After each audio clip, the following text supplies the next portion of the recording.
Здравствуйте, в эфире новости стран Центральноазиатского региона. С кратким обзором основных событий четверга, 20 января, я Артем Кенджешев и мои коллеги-журналисты. Ценные указания для энергетиков. В Кыргызстане их обязали лучше собирать деньги.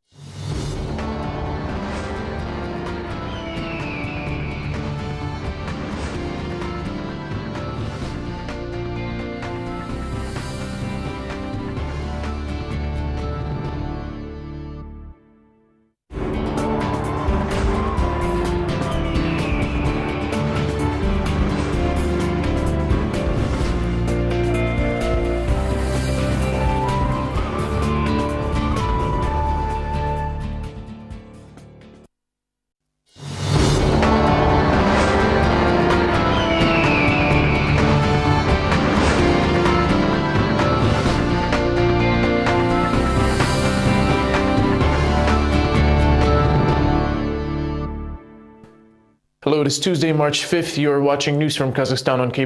These are the headlines. Scandals involving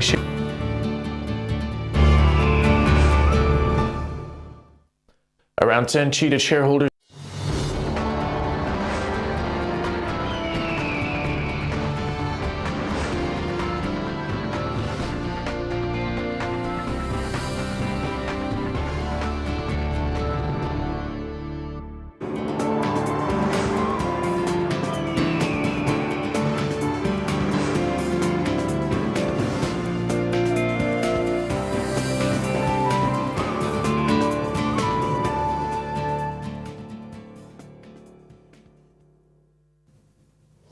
Здравствуйте. В Астане 9 вечера. В Казахстане завершились выборы президента Казахстана. Закрыты все избирательные